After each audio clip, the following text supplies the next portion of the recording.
नमस्कार, मैं हूं मनोज कुमार। कसस की खास पेशकश, मुसाफिर हूं यारो। हम मुसाफिर हैं और ये मुसाफिर का ये सफर अब रामनगर तक पहुंच चुका है। और रामनगर से शुरू करते हैं एक ऐसा इलाका जो पूरा बिहार इलाका है और ये भी कहा जाता है कि पूरे जंगलों के बीच बसा गांव है डोन। वहां की क्या हालात है वो हम जानने निकले हैं और इस विधानसभा क्षेत्र के परिदृश्य क्या है वो भी हम आपको बताएंगे। लेकिन मेरे साथ चलिए इस सफर पे और आपको हम ले चलते हैं उस जगह पे जहां पे अब तक क्या सरकार का तंत्र पहुंचा है, विकास हुई है या विकास अब तक नहीं हुई है। हम हैं और हमारे साथ हमारे सहयोगी राकेश जी हैं। हम दोनों लोग अपनी सफर की शुरुआत करते हैं और उसके बाद उस जगह आपको ले जाएंगे डोन तक, जिस गांव में अब तक सरकार पहुंची या ना पहुंची लेकिन कशिश जरूर पहुंच रहा है। और कशिश का यह उद्देश्य है कि हम उन जगहों को दिखाएं, उन गांवों को दिखाएं, उस इलाकों को दिखाएं जहां तक सरकार की निगाह नहीं गई है। और अपनी सफर की शुरुआत रामनगर विधानसभा क्षेत्र के रामनगर का जो शहरी इलाका है यहां से करते हैं। और अपने सहयोगी राकेश जी, जिस जगह पे चल रहे हैं वो कितना दूर? जी, यहाँ से लगभग 20 किलोमीटर के आसपास है, जो वाल्मीकि टाइगर रिजर्व के घने जंगलों के बीच घिरा यह गांव है। और ये डोन का इलाका जो वाल्मीकि टाइगर रिजर्व के गांव में है, जो 28 गांव है, जो पूरा तरह से जंगलों के बीचों बीच है। और वहाँ के लोग मैंने समझा जाए कि बरसात के दिनों में और क्या हालात होती होगी जब हमारी टीम जब जा रही है निश्चित। लेकिन मेरे साथ चलिए सफर पे, और सफर पे चलते हैं और उसके बाद ये हम जानने की कोशिश करेंगे कि वाकई जो इलाका है वो उस इलाकों में अब तक विकास हुआ है या नहीं हुआ है। बढ़ते रहिए। अगर विकास हुआ है तो आखिर विकास करने वाला कौन है, नहीं हुआ है तो उसके पीछे कारण क्या है, सब कुछ जानेंगे। लेकिन अब सफर की शुरुआत कर रहे हैं क्योंकि मुसाफिर हूं यारो और मुसाफिर का काम है चलते रहना और उसके बाद एक जगह से दूसरे जगह पहुंचकर गंतव्य स्थान तक उन जगह को देखना, उस इलाके को देखना, ये कशिश की मुहिम है।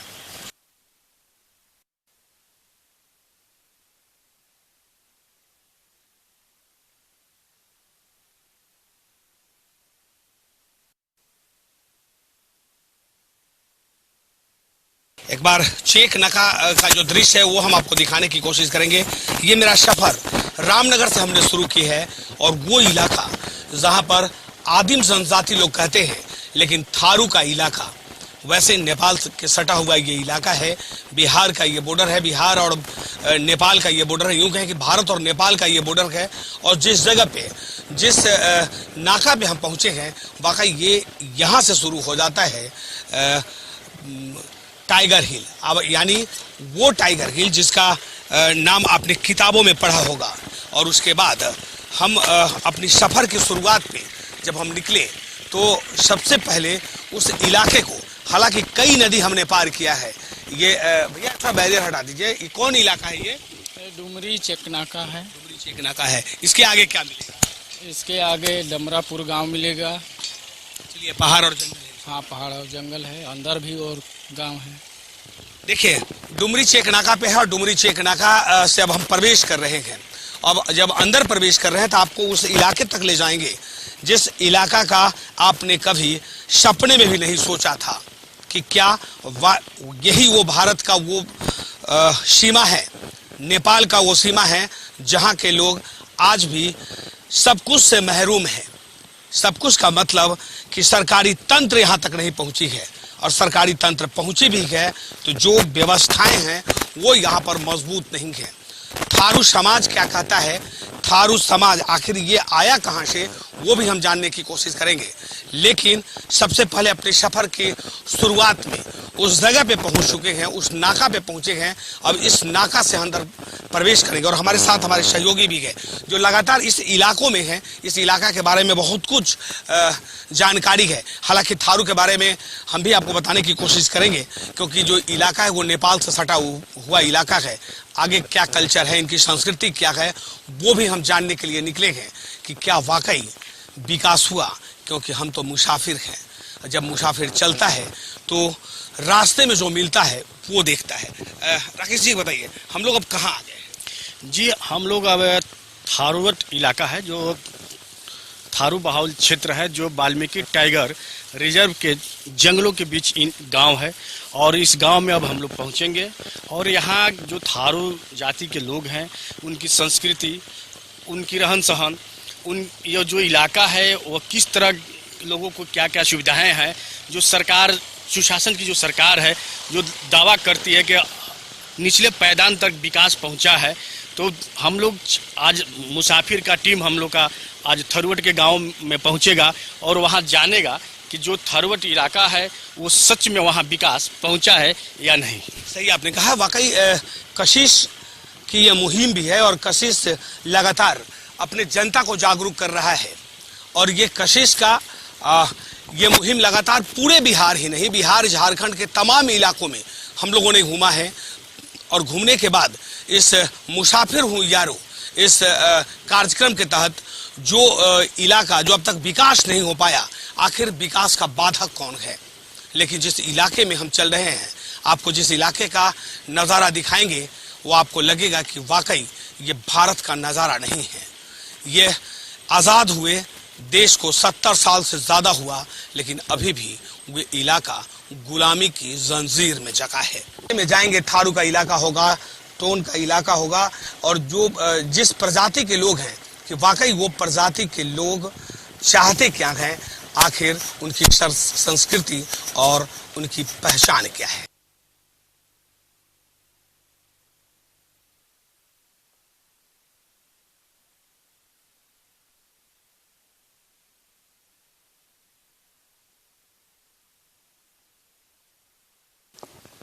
अब हम पहुंच चुके हैं औरैया दोनों। एक बार यहाँ का नज़ारा देखिए और समझिए कि वाकई पहाड़, जंगल और झरना के बीच बसा ये गांव, इनकी हालात क्या है। पहाड़ों के बीच बसा ये गांव, ये सब कुछ कह रहा है कि आखिर बिहार में बहार है तो आखिर यहाँ क्यों ना विकास हुई।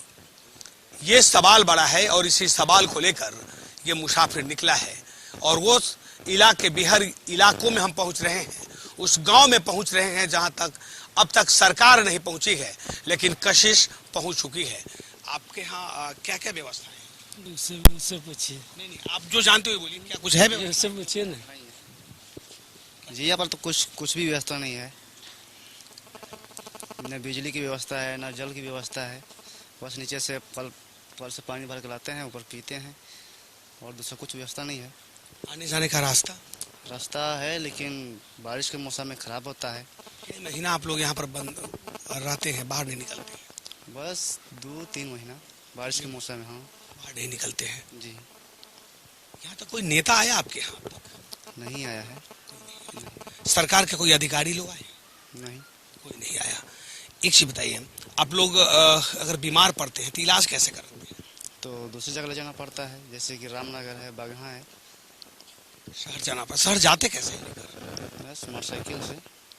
अपनी व्यवस्थाएं हैं उससे जाते हैं, सरकार की कोई व्यवस्था नहीं है। नहीं है। बरसात के दिनों में कैसे पार?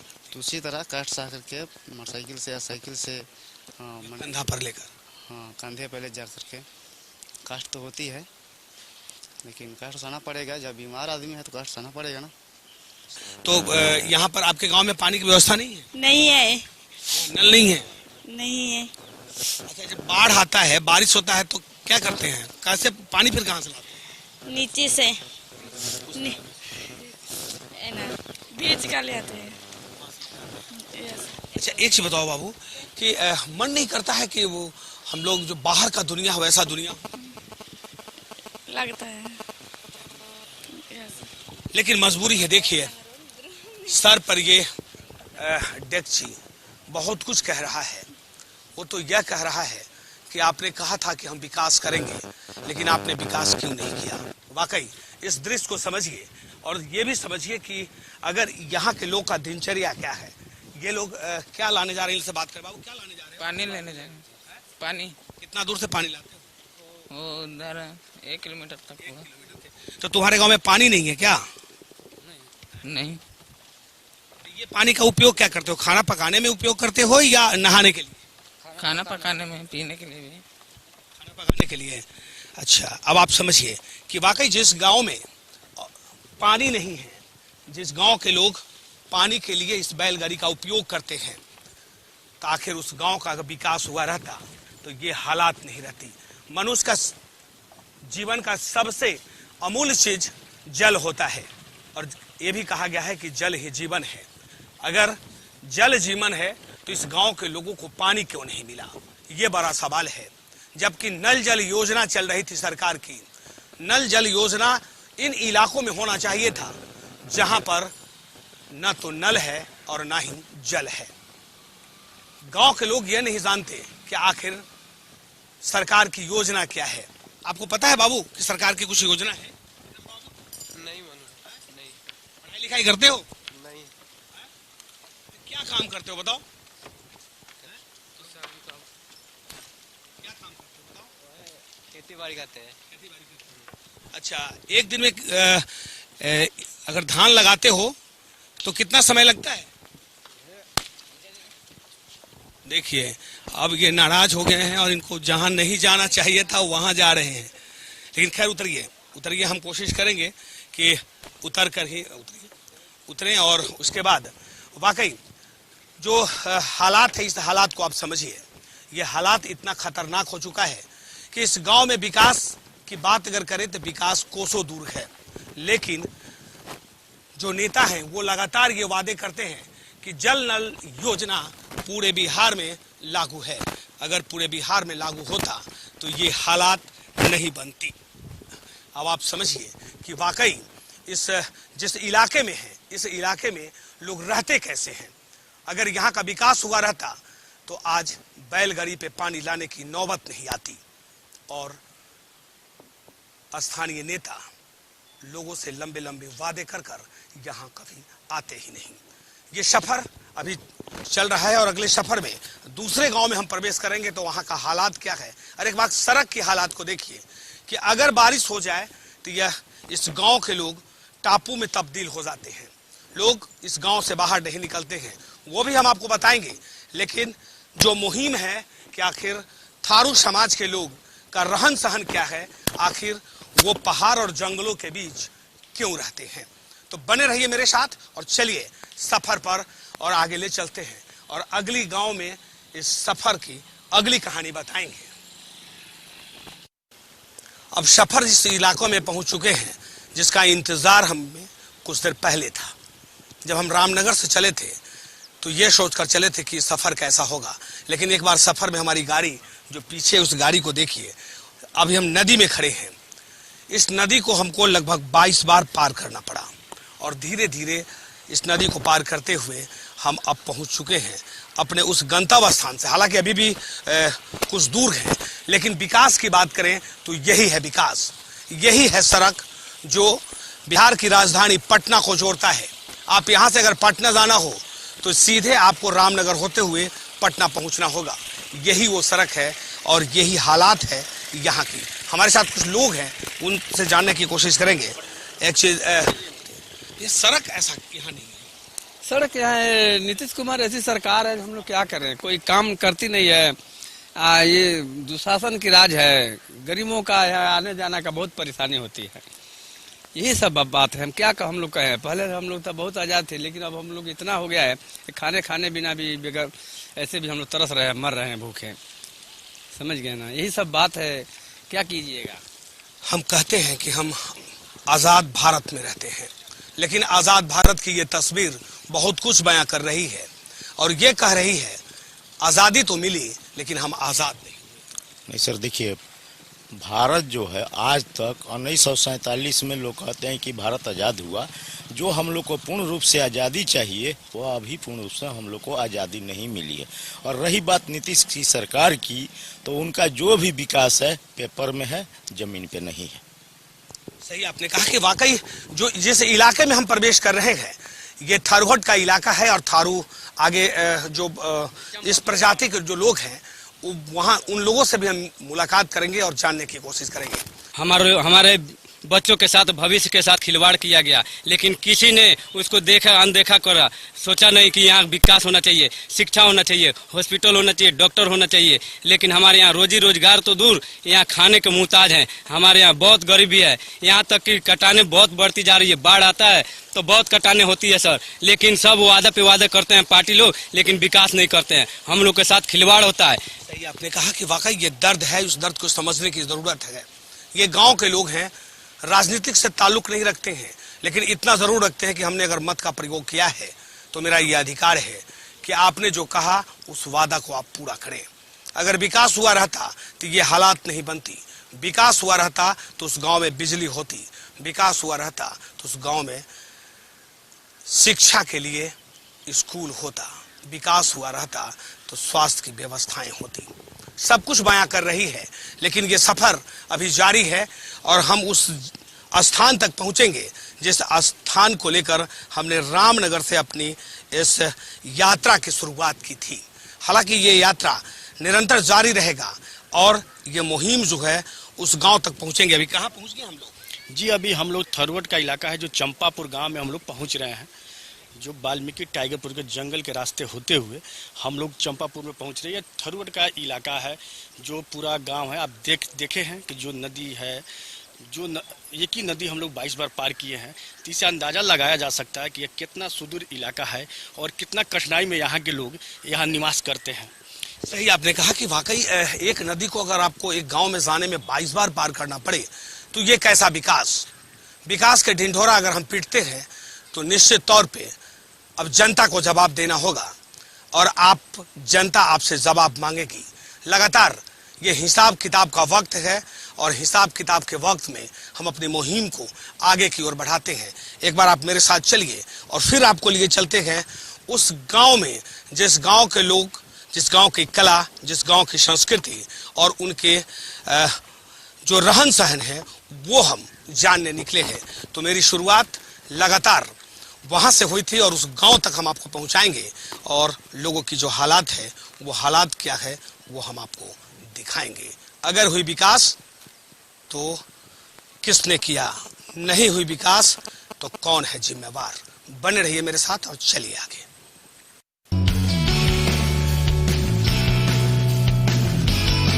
मुसाफिर का सफर केरवादोन गांव तक पहुंच चुका है। एक बार इस गांव के आसपास के इलाका को देखिए और उसके बाद हम आपको ये दिखाने की कोशिश करेंगे कि जिस चीनी के बाद अगर कोई मिठास देता है तो वो गुड़ देता है और ऐसे भी गुड़ शुद्ध माना जाता है। चीनी से ज्यादा शुद्ध गुड़ होता है, यानी वो मीठ जो यहाँ के लोग के भाषा में कहें तो वो मिठा है, जो ईख से बनता है।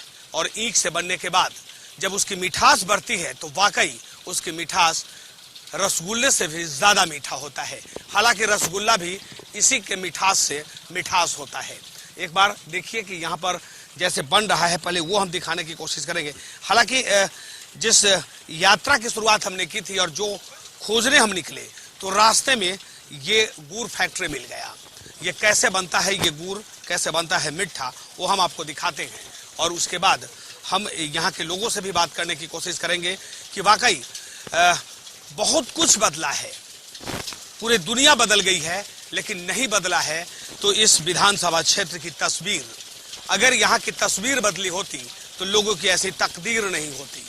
यहाँ भी हाईटेक सब कुछ होता, लेकिन आज भी 70 के दशक से पहले 100-200 साल पहले जो परंपरा था गुड़ बनाने का, आज वो परंपरा, हालांकि पहले लोग बैल से कोल्हू को चलाते थे, लेकिन अब थोड़ा डेवलप हुआ और उसके बाद अब यहाँ पर मशीन पंपिंग सेट का उपयोग होने लगा, एक चीज होने लगा और उसके बाद तब यहाँ से जो रस निकलता है उस रस को सबसे पहले यहाँ लाया जाता है। हम आपको यहाँ दिखाने की कोशिश करेंगे, अपने सहयोगी से अपील करेंगे कि थोड़ा वो दिखाएं। मधुसूदन, थोड़ा आप वो दिखाइए कि जहाँ से रस निकलता है पहले उसमें गर्म होता है और उसके बाद वो गर्म के बाद तब उसको इस दूसरे कड़ाह में लाया जाता है और यहाँ गर्म होता है और यहाँ के बाद तब अंतिम बार यहाँ लाया जाता है जहाँ गुड़ तैयार हो रहा है। देखिए यहाँ पर जो माताएं हैं वो लगातार इसे चला रही हैं। इसे चलाने का मतलब क्या? चलाने का मतलब होता है वो जलेगा नहीं गुड़ जी। एक चीज बताइए, कितना समय लगता है एक पाक को तैयार करने में? 3 घंटा। 3 घंटा। अच्छा, अभी गुड़ का रेट क्या है? 2700 का। 2700 का है। अब आप समझिए 2700 रुपये कुंटल यहाँ से बिकता है, और यही मिठा जो है, यही गुड़ जो है, जब वो पहुंचेगा सीधे बाजार में तो इसकी कीमत तिगुना हो जाता है। हालांकि जो किसानों को कीमत मिलनी चाहिए थी वो कीमत लोगों को नहीं मिलता है, लेकिन इतना जरूर है कि लोग अपने पेट के खातिर लगातार इस व्यापार से जुड़े हुए हैं, और यहाँ पर ये गुड़ जो है यानी मिठा जो है, मिठा बनाया जा रहा है। एक बार यहाँ पीछे का इलाका को दिखाने की कोशिश करेंगे। एक बार देखिए, ये तैयार हुआ गुड़ है, ये तैयार हो चुका है, ज्यादा वक्त नहीं लगेगा। इसे इसलिए चलाया जा रहा है ताकि ये ठंडा हो। जब ये ठंडा होगा तो उसके बाद यहाँ भेली बनाया जाएगा। यहाँ ये भी दिखाने की कोशिश करेंगे, जब ये तैयार गुड़ है, ये पूरा तैयार हो चुका है, और उसके बाद तब ये बाजार में जाएगा। लेकिन एक चीज और हम जानने की कोशिश करेंगे। एक चीज बताइए, कितना कट्ठा ऊख में यहाँ पर एक कढ़ाई रस निकलता होगा? कट्ठा का तो जानकारी अभी नहीं है, लेकिन 1 क्विंटल में 8 किलो मीठा तैयार होती है। 1 क्विंटल रस में कि 1 क्विंटल ऊख? 1 क्विंटल ऊख में 8 केजी मीठा तैयार होती है। अब आप समझिए 1 क्विंटल ईख में 8 केजी मीठा तैयार होता है। ये देखिए, यही वो ईख है। और उसके बाद लोग जो है कि यहाँ पर एक चीज बताइए, इसी गाँव के रहने वाले हैं, कितना वक्त लगता है मीठा तैयार करने? 50 केजी बनाना में 2 घंटा। 2 घंटा जी, 2 घंटा 2.5 घंटा। आपके यहाँ बिजली की व्यवस्था है? बिजली व्यवस्था नहीं है। अच्छा, एक चीज कहें, अगर एजुकेशन की बात करें, शिक्षा की बात करें, तो क्या है? एजुकेशन का स्तर एकदम यहाँ पर नीचे है, ना अच्छा स्कूल है, ना सुविधा है, कुछ सुविधा नहीं है। स्वास्थ्य की क्या हालत है? स्वास्थ्य और बदतर है वहाँ, कुछ सुविधा ही नहीं, ना रोड है, ना लाइट है, तो कहाँ स्वास्थ्य रहेगा। ना अच्छा हॉस्पिटल है। अब तो चुनाव आ गया है, चुनाव आता है तो नेता आते हैं? चुनाव आ गया, लेकिन नेता लोग आते हैं, खाली वोट लेके चले जाते हैं। सभी जगह वही है। नहीं बदली यहाँ की तकदीर। चुनाव जब आता है तो नेता जरूर दिखते हैं, वो अपना मत के लिए यहाँ आते हैं, लोगों से वोट मांगते हैं, और उसके बाद चलते बनते हैं। हालांकि ये सफर अभी भी जारी है। इस सफर का पड़ाव सिर्फ था, और पड़ाव सिर्फ इसलिए हम कह रहे हैं कि रास्ते में एक गुड़ फैक्ट्री मिल गया, यानी यूं कहें कि मिठा का फैक्ट्री था, जो यहाँ के भाषा में, जो बिहार के भाषा में अमूमन बोला जाता है, वो यहाँ पे मिला। और इसकी मिठास वाकई, अगर गुड़ आप खाएंगे तो ऐसे भी कहा गया है कि चीनी से ज्यादा शुद्ध गुड़ होता है। गुड़ अगर आपके अंदर जो डस्ट है उसे बाहर कर देता है। तो मेरे साथ बने रहिए इस सफर में, और आपको ले चलते हैं उस गांव में जिसे खोजने के लिए हम निकले हैं रामनगर से। तो चलिए मेरे साथ थोड़ी दूर, उसके बाद फिर अगले सफर में, अगले पड़ाव पे, अगले गांव में लोगों का जो दिनचर्या है, उनकी कला संस्कृति, ये जानने के लिए निकले हैं कि पहाड़ों के बीच, जंगलों के बीच और झरनाओं के बीच बसा इस गांव के लोगों का कब बदलेगा तकदीर, और कौन होगा तकदीर बदलने वाला।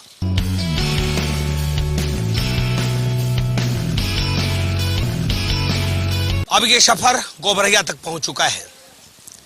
जिस सफर को लेकर हम रामनगर से चले थे और जिस स्थान को हम खोज रहे थे, उस जगह पे आ गए। एक बार यहाँ के आबो हवा दृश्य को देखिए। हमने पहाड़ भी दिखाया, जंगल भी दिखाई, और साथ साथ वो नदी।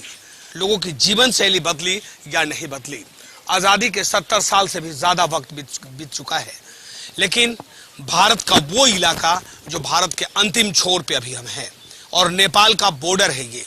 यहाँ से ज्यादा वक्त नहीं लगेगा, आप थोड़ी दूर पे जाएंगे तो नेपाल पहुंच जाएंगे। मेरा ये कार्यक्रम है, ये मुसाफिर हूं यारो, ये मुसाफिर अब पहुंच चुका है इस गांव में, जो गांव भले भारत के नक्शों पे तो है, लेकिन नक्शा में रहने के बावजूद भी विकास से कोसों दूर है।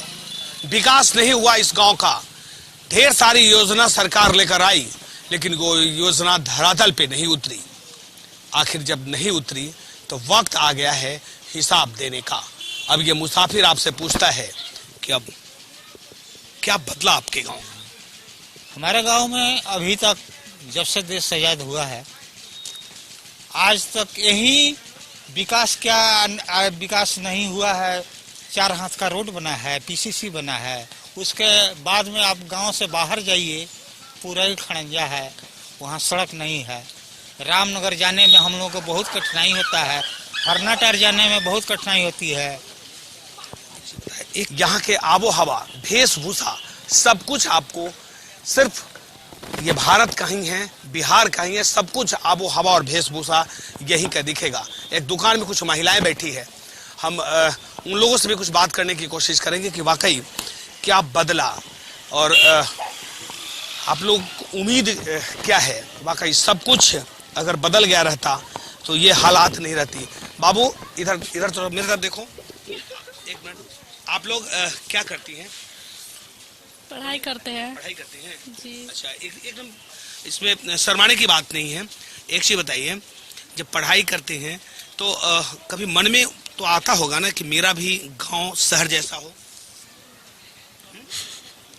जी जी जी मन में आता है जी। अच्छा, यहाँ से शहर जाने में कितना समय लगता है? 2 घंटा, 1 घंटा, 2 घंटा। बहुत परेशानी होती है? जी जंगल होके जाना पड़ता है, रास्ता नहीं है? जी। अच्छा, पढ़ लिख कर क्या बनेंगे बताइए? व्यवस्थाएं हैं? नहीं। बिजली है? है पानी मिलता है? नहीं। इधर देखिए, लाइट से चेहरा नहीं दिख रहा है आपका। हाँ बोलिए। बिजली मिलता है? जी हाँ। पानी? नहीं, पानी हाला है। पढ़ाई के लिए कितना दूर जाना पड़ता है? थोड़े दूर। और अगर कोई बीमार पड़ जाए तो फिर अस्पताल है क्या? नहीं। बहुत परेशानी होती है। जी। ये भारत ही है ना? जी सटा हुआ नेपाल भी है। जी।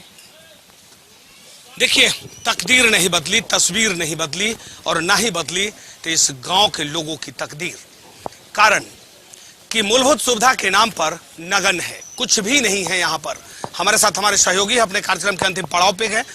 ये एक चीज बताइए, हम लोग पहाड़ से आए, जंगल से आए, सब कुछ करते तो आ गए, इस जगह आए तो लोग भी काफी सुंदर लोग हैं। यहाँ के लोग ऐसे कहते हैं कि थारू जो ये लोग हैं, इन लोगों की, ये लोग कहाँ से आए हैं, लेकिन ये लोग कहते हैं कि हम लोग तो यहीं के रहने वाले हैं, सब कुछ करते हैं, लेकिन मेरे लिए कोई नहीं।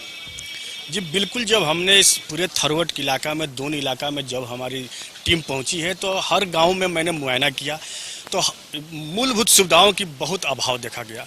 सबसे बड़ी चीज़ रही, कई गांव में बिजली नहीं है, सड़क नहीं है, पानी नहीं है, स्कूल नहीं है, स्वास्थ्य की कोई व्यवस्था नहीं है। सबसे बड़ी बात है कि इस जो रामनगर विधानसभा का यह क्षेत्र है, यहाँ से स्वास्थ्य मंत्री रहे हैं बिहार सरकार के, तो इस इलाके में एक बढ़िया अस्पताल तक नहीं बनवा सकते।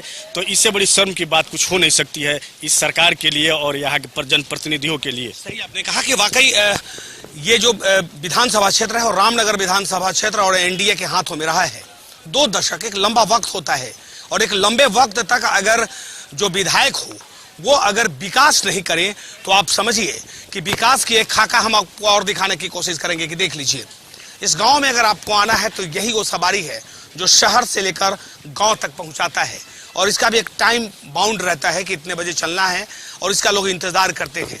तो आप समझिए कि सरकार कहती है कि हमने विकास कर दिया और अंतिम पादान तक जो खड़े लोग हैं उन तक विकास पहुंचा है। स्थिति ऐसी हो गई है कि आप अगर इस गांव से रामनगर तक पहुंचना है, शहर जाना है, तो आपके पास 8 घंटे का वक्त चाहिए, क्योंकि जंगल है, पहाड़ है और उभर खारे खबर रास्ते के बीच रास्ता तो है ही नहीं। यहीं पे संपन्न होता है मेरा ये कार्यक्रम। अगले कार्यक्रम में पुनः होगी आपसे मुलाकात। इजाजत दीजिए हमारी पूरी टीम को और इस मुसाफिर को, अपने सहयोगी राकेश और मधुसूदन के साथ मैं मनोज कुमार, कशिश न्यूज, रामनगर विधानसभा क्षेत्र।